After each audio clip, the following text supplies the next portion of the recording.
Ya, shalom. Puji Tuhan buat kesempatan yang Tuhan masih berikan bagi kita hari ini untuk kita boleh datang beribadah. Kita telah menaikkan pujian dan penyembahan kita kepada Tuhan. Kita telah memberi persembahan sebagai wujud ucapan syukur kita kepada Tuhan dan telah menaikkan doa-doa syafaat kita kepada Tuhan sebagai bentuk penyerahan total kita kepada Tuhan. Dan di akhir dari ibadah kita, seperti biasanya kita akan mendengarkan akan kebenaran firman Tuhan yang sekaligus menjadi tuntunan dan pedoman paling tidak dalam seminggu ini dalam kita melaksanakan segala aktivitas kita dalam minggu yang akan datang.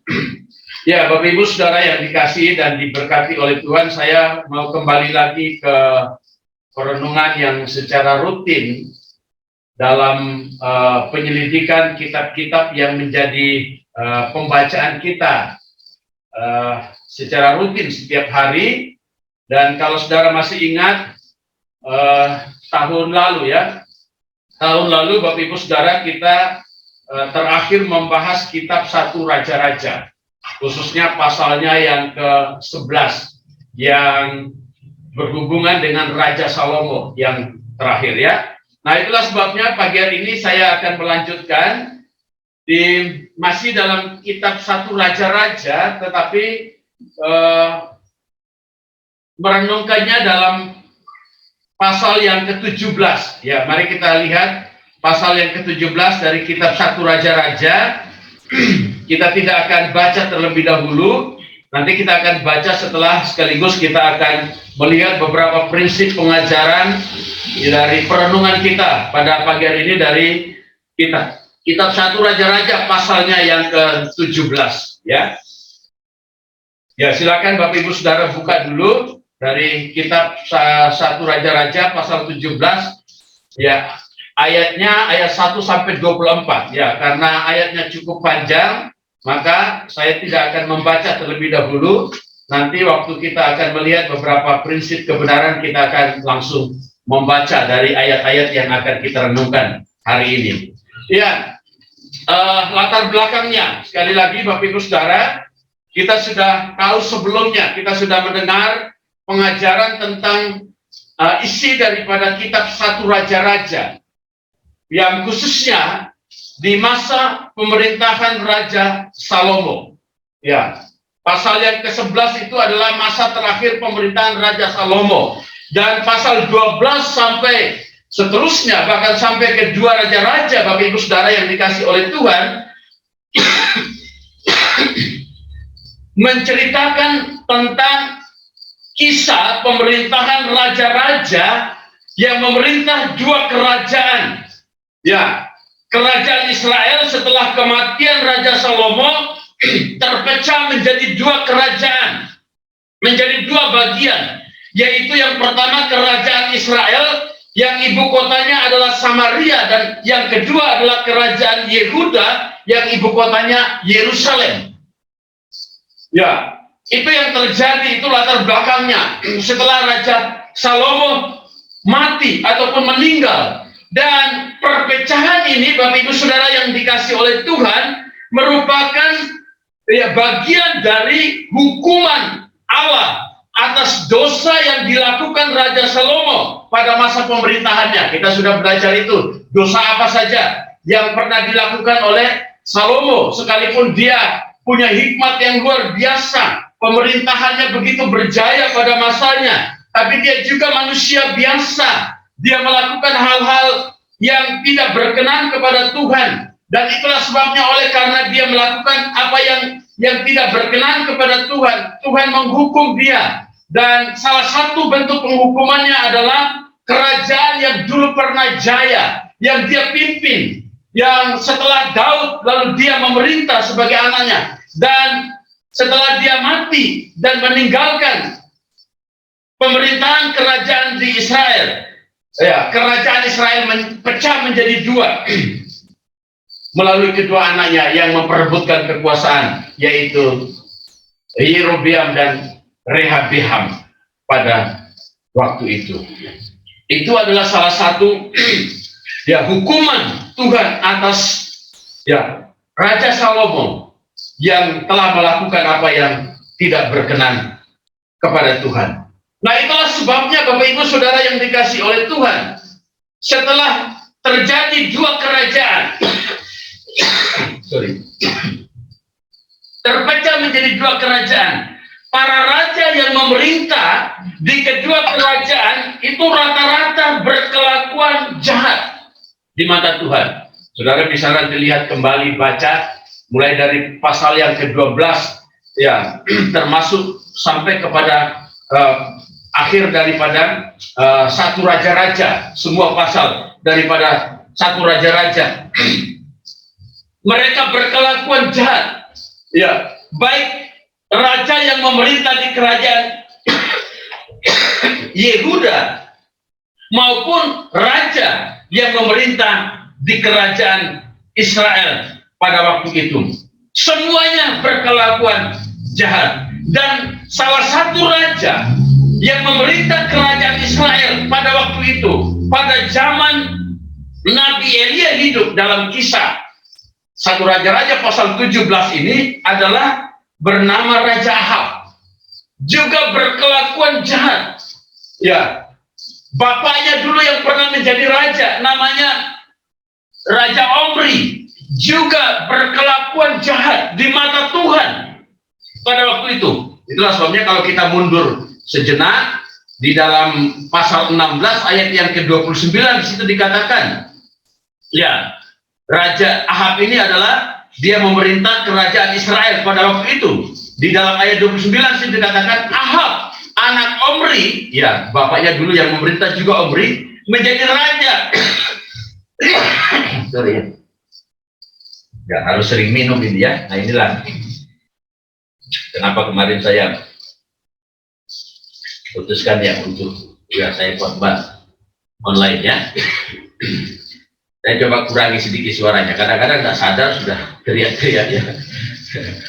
Ya, Ahab anak Omri menjadi raja atas Israel dalam tahun ke-38 zaman Asa Raja Yehuda. Jadi kerajaan Yehuda itu diperintah oleh raja yang bernama Raja Asa. Lalu di kerajaan Israel diperintah oleh Ahab. Dan Ahab bin Omri, ya, ayahnya Omri itu memerintah 20 tahun. 22 tahun lamanya atas Israel di Samaria. Ya, Israel ibu kotanya Samaria pada waktu itu. Lalu Yehuda ibu kotanya Yerusalem. Lalu Ahab bin Omri, nah ini, melakukan apa yang jahat di mata Tuhan. Nah, lebih daripada semua raja yang mendahulunya. Ya. Kata lebih dari semua raja yang mendahulunya itu raja sebelumnya, itu maksudnya sebelum dia memerintah. Artinya mereka juga jahat, termasuk Omri, Raja Omri, bapak dari Raja Ahab pada waktu itu, yang memerintah kerajaan Israel pada zamannya Elia, nabi yang diutus oleh Tuhan. Dalam Kisah pasal 17 di situ.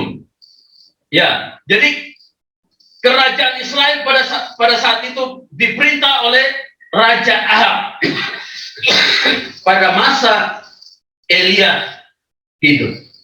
Dan oleh karena kejahatan mereka, tadi dikatakan Ahab itu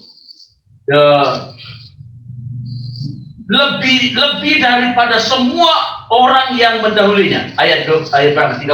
Ahab bin Omri melakukan apa yang jahat di mata Tuhan, lebih jahat lagi ya, daripada semua orang atau semua raja yang mendahulunya, yang memerintah sebelumnya.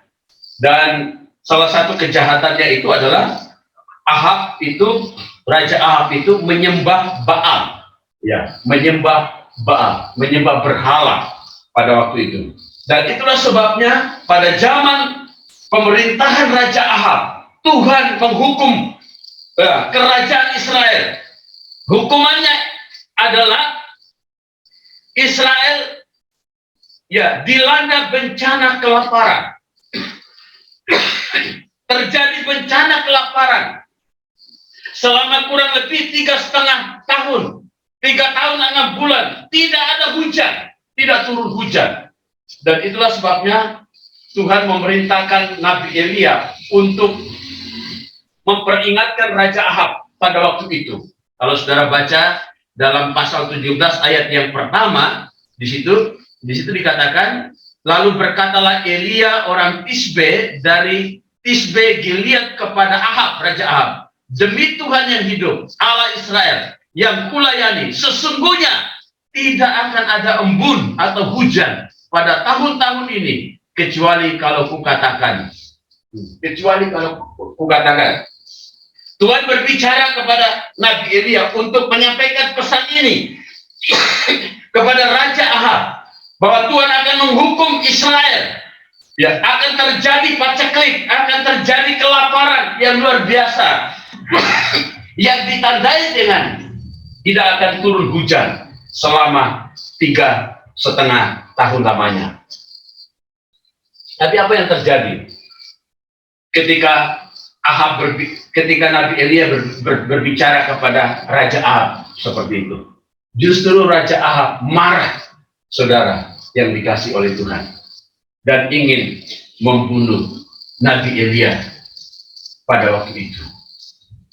Dan itulah sebabnya, Bapak Ibu Saudara yang dikasih oleh Tuhan, apa yang Tuhan mau kita belajar dari kisah ini, khususnya dari pasal 17, ya, ketika terjadi paceklik, ketika terjadi kelaparan, bencana kelaparan, ya, terjadi di Israel, tidak turun hujan selama 3,5 tahun lamanya. Yang pertama, apa yang Tuhan mau kita belajar dari kisah ini, Bapak Ibu Saudara yang dikasih oleh Tuhan? Kalau kita memperhatikan dalam pasal 17 ayat pertama sampai dengan ayat yang ke-6, ya, kita akan baca. Tadi ayat pertama saya sudah baca. Lalu ayatnya yang kedua berkata begini, kemudian datanglah firman Tuhan kepadanya, kepada Elia, pergilah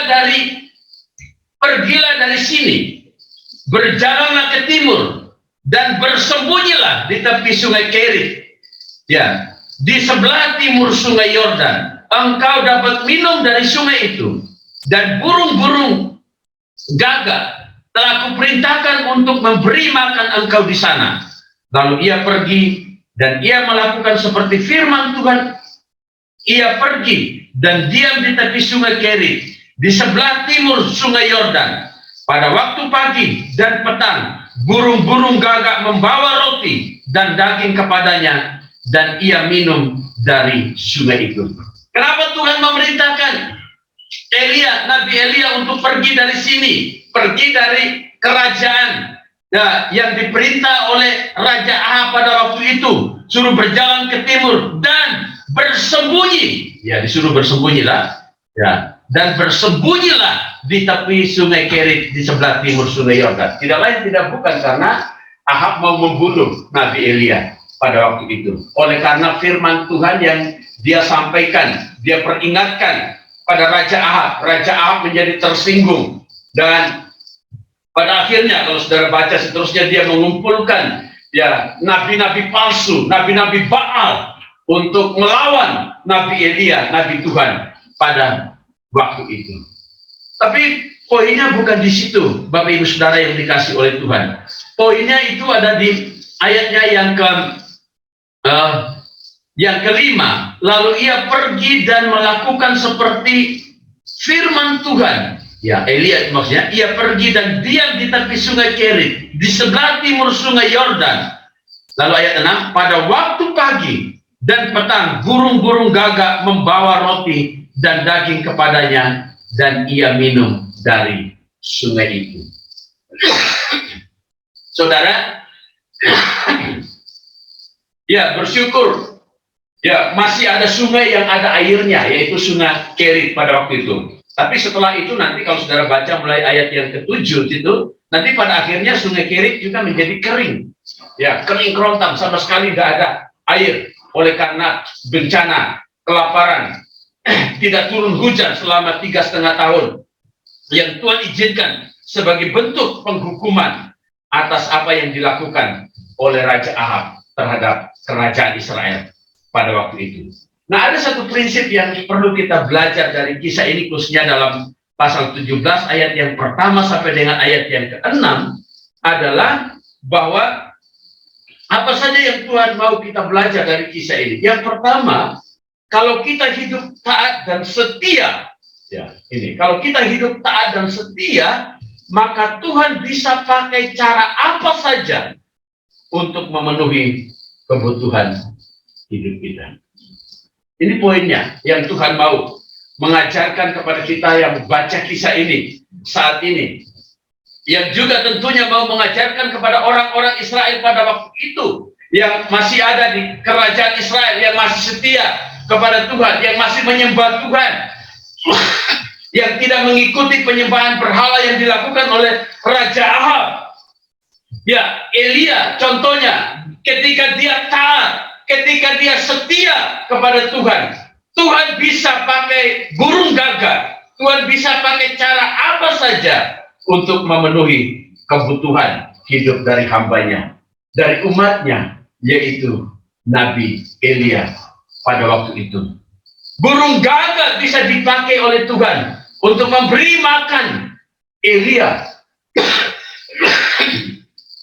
Roti mana dan burung puyuh juga Tuhan bisa pakai untuk memberi makan bangsa Israel selama 40 tahun lamanya di padang gurun. Tuhan bisa pakai cara apa saja untuk memenuhi kebutuhan kehidupan umatnya. Ya, Tuhan bisa pakai 5 roti dan 2 ekor ikan, ya, untuk bisa memberi makan 5.000 orang, laki-laki belum termasuk perempuan dan anak-anak yang sedang kelaparan. Tuhan bisa pakai apa saja dan dengan cara apa saja untuk memenuhi kebutuhan hidup kita.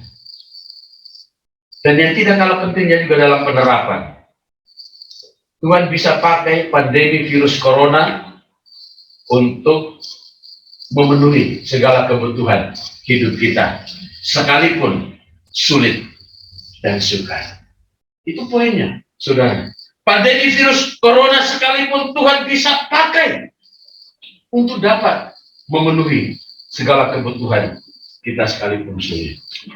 Saya mau tanya saudara, selama pandemi virus corona ada yang tidak sampai makan? Kalau ada, angkat tangan. Nggak ada yang berani angkat tangan. Nggak ada, saudara. Ya, umat Tuhan tetap dipelihara oleh Tuhan. Tapi jangan lupa kuncinya, saudara. Kalau kita taat dan setia kepada Tuhan, ketika Elia diperintahkan, pergi kamu bersembunyi di pinggir tepi sungai Kerit. Jangan khawatir akan apa yang kamu minum, apa yang kamu makan di sana. Aku bisa perintahkan burung gagak untuk membawa roti kepadamu supaya kamu bisa makan di sana. Dan air yang ada di sungai Kerit itu bisa engkau minum. Dan ketika Elia taat dan dia setia melakukan apa yang menjadi perintah Tuhan, Tuhan sanggup memelihara dia selama dia berada di pinggiran sungai Kerit ini. Karena itulah prinsip yang Tuhan mau ajarkan kepada kita. Dimana sekali lagi, kalau kita hidup taat dan setia, maka Tuhan bisa pakai cara apa saja untuk memenuhi segala kebutuhan kita. Kebutuhan, ya, bukan keinginan kita. Tuhan bisa pakai dengan cara apa saja. Lalu yang kedua, Bapak Ibu Saudara yang dikasih oleh Tuhan, apa yang Tuhan mau kita belajar dari kisah ini? Selain kalau kita hidup taat dan setia, maka Tuhan bisa pakai cara apa saja untuk memenuhi kebutuhan hidup kita. Maka yang kedua, Bapak Ibu Saudara, prinsip yang kedua yang mau diajarkan dari kisah ini, kalau kita mengutamakan atau memprioritaskan Tuhan dalam segala hal, maka Tuhan bisa memberkati kita pada masa-masa yang sukar. Bukan saja dia memenuhi kebutuhan kita, tapi dia bisa memberkati kita lebih daripada sebelumnya kalau kita mengutamakan Tuhan. Coba perhatikan ayat yang ke-7 sampai ayat 16, Bapak Ibu Saudara. Di situ dikatakan begini, di perikop yang kedua, Elia dan janda Sarfat. Ini cerita yang sudah sangat terkenal, ya. Di situ dikatakan begini, Tetapi setelah beberapa waktu, sungai itu, sungai Kerit itu maksudnya, menjadi kering. Sebab hujan tiada turun di negeri itu. Maka datanglah firman Tuhan kepada Elia. Datang firman Tuhan lagi. Tuhan berfirman, bersiaplah, pergilah ke Sarfat, yang termasuk wilayah Sidon, dan diamlah di sana. Ketahuilah, aku telah memerintahkan seorang janda untuk memberi engkau makan. Sesudah itu ia bersiap, lalu pergi ke Sarfat. Setelah ia sampai ke pintu gerbang kota itu, tampaklah di sana seorang janda sedang mengumpulkan kayu api. Ia berseru kepada perempuan itu, katanya, cobalah ambil bagiku sedikit air dalam kendi, supaya aku minum. Ketika perempuan itu pergi mengambilnya, ia berseru lagi, coba ambil juga bagiku sepotong roti. Perempuan itu menjawab, demi Tuhan Allahmu yang hidup, sesungguhnya tidak ada roti padaku sedikit pun, kecuali segenggam tepung dalam tempayan dan sedikit minyak dalam buli-buli. Dan sekarang aku sedang mengumpulkan 2-3 potong kayu api. Kemudian aku mau pulang dan mengolahnya bagiku dan bagi anakku. Dan setelah kami memakannya, maka kami akan mati. Tetapi Elia berkata kepadanya, jangan takut, pulanglah, buatlah seperti yang kau katakan. Tetapi buatlah lebih dahulu bagiku, lebih dahulu bagiku sepotong roti bundar kecil daripadanya, dan bawalah kepadaku. Kemudian barulah kau buat bagimu dan bagi anakmu. Sebab beginilah firman Tuhan Allah Israel, tepung dalam tempayan itu tidak akan habis, dan minyak dalam buli-buli itu pun tidak akan berkurang, sampai pada waktu Tuhan memberi hujan ke atas muka bumi. Lalu ayat 15, pergilah perempuan itu dan berbuat seperti yang dikatakan Elia. Maka perempuan itu dan dia serta anak perempuan itu mendapat makan beberapa waktu lamanya. Tepung dalam tempayan itu tidak habis, dan minyak dalam buli-buli itu tidak berkurang, seperti firman Tuhan yang diucapkannya dengan perantaraan Elia. Ya, Bapak Ibu Saudara yang dikasih oleh Tuhan. Ya, sekali lagi pada akhirnya sungai Kerit juga kering karena saking paceklik tidak turun hujan selama 3,5 tahun lamanya. Ya, tapi Tuhan yang berkuasa atas segala-galanya. Akhirnya dia memerintahkan Elia, tinggalkan sungai Kerit, pergi ke Sarfat. Ya, di sana aku sudah mempersiapkan seorang janda yang akan melayani engkau, yang akan memberi engkau makan selama engkau berada di Sarfat. Dan kita tahu tadi kisahnya, setelah dia sampai di Sarfat, dia ketemu dengan janda, ternyata yang seperti yang dikatakan oleh firman Tuhan. Dan janda itu sedang mengumpulkan kayu api, 2 potong kayu bakar, yang tujuannya untuk mengolah sebundar tepung yang mereka akan makan bersama dengan anaknya. Dan setelah mereka makan, katanya mereka akan mati. Saudara bisa bayangkan bencana kelaparannya yang begitu dahsyat melanda Israel pada waktu itu, sebagai bentuk penghukuman Tuhan atas Israel oleh karena raja-rajanya berbuat jahat di mata Tuhan. Ya, Bapak Ibu Saudara, tapi Elia berbicara kepada perempuan ini, buatkan dulu buat aku. Ya, itu poinnya ya. Buatkan dulu buat aku. Lalu sesudah itu engkau buatkan untuk dirimu dan untuk anakmu. Ya.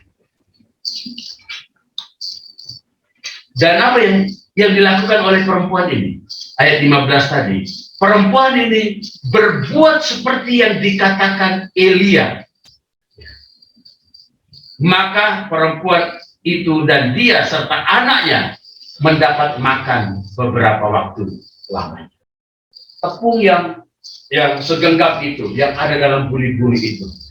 Ketika janda Sarfat ini melakukan apa yang diperintahkan Elia, yang tentunya itu diperintahkan Tuhan melalui perantaraan nabinya Elia pada waktu itu.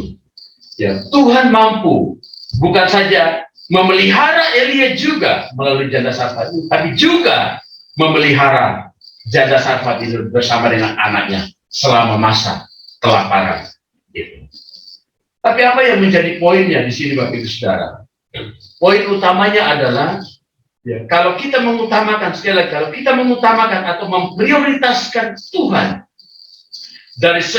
dalam segala hal, maka Tuhan bisa memberkati kita pada masa yang sukar.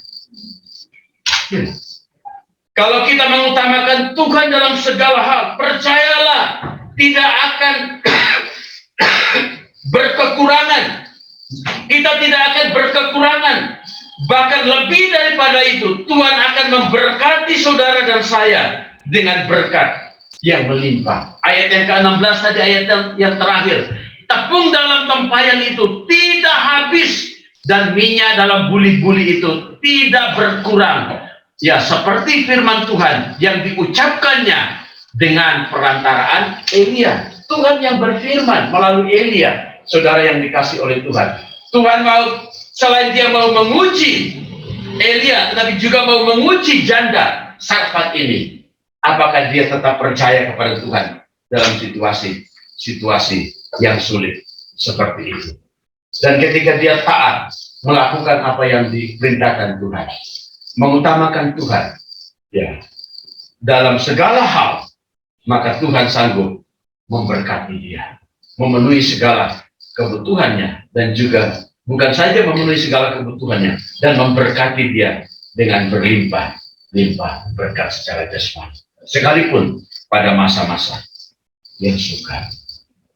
Penerapannya dalam hidup kita saat ini, Bapak Ibu Saudara yang dikasih oleh Tuhan, tindakan apa yang menggambarkan bahwa sesungguhnya kita mengutamakan Tuhan dalam segala hal dalam hidup kita? Ya, ketika kita melayani Tuhan dengan tulus dan dengan motivasi yang benar, itu merupakan satu tindakan di mana kita mau mengutamakan Tuhan, mengutamakan pekerjaan Tuhan, ya, dalam hidup kita. Ketika kita rajin beribadah, ya, setiap hari Minggu ataupun dalam kegiatan-kegiatan ibadah yang lain, itu bukti tindakan kita mengutamakan Tuhan, memprioritaskan Tuhan dalam segala hal yang kita lakukan. Ketika kita rajin membaca firman Tuhan setiap hari 4 pasal, konsisten dan komitmen, ya, seperti yang Ibu bilang kemarin, itu merupakan tindakan kita sebagai bukti kita mengutamakan Tuhan dalam segala hal. Ketika kita rajin berdoa, entahkah itu saudara diberkati atau tidak, apakah saudara dijawab doanya atau tidak. Ketika kita terus berdoa, ketika kita terus datang kepada Tuhan, maka itu adalah sebuah tindakan di mana kita belajar untuk mengutamakan Tuhan. Ketika kita rajin mengembalikan apa yang menjadi hak Tuhan dalam berkat yang kita terima setiap hari ataupun setiap bulan, itu juga sebuah tindakan yang kita lakukan sebagai tanda kita mengutamakan Tuhan di atas segala-galanya. Belajarlah dari janda Sarfat ini.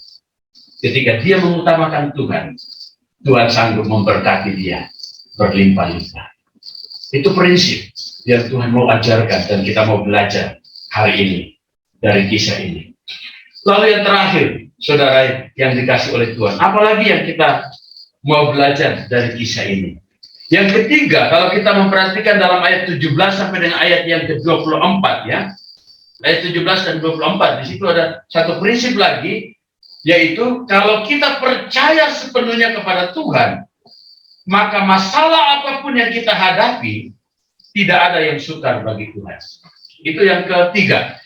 Dikisahkan dalam ayat 17, ya, tidak ada waktu untuk kita baca, nanti saudara bisa baca di rumah, ya.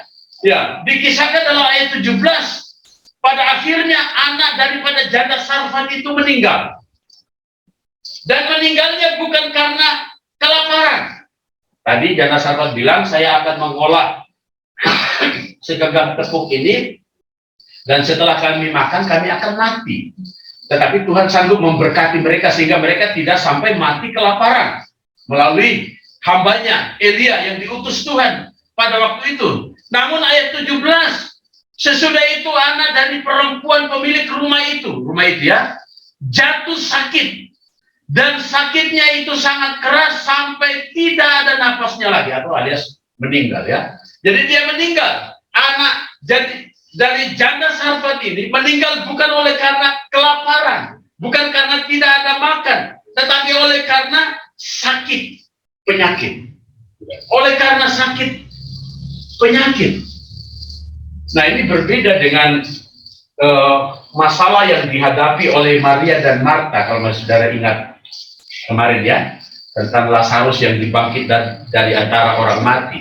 Ketika Lazarus sakit, Maria kirim kabar kepada Tuhan Yesus yang tidak ada di Betania, supaya Yesus datang ada di situ, paling tidak mendoakan Lazarus sehingga dia tidak meninggal karena sakit pada waktu itu.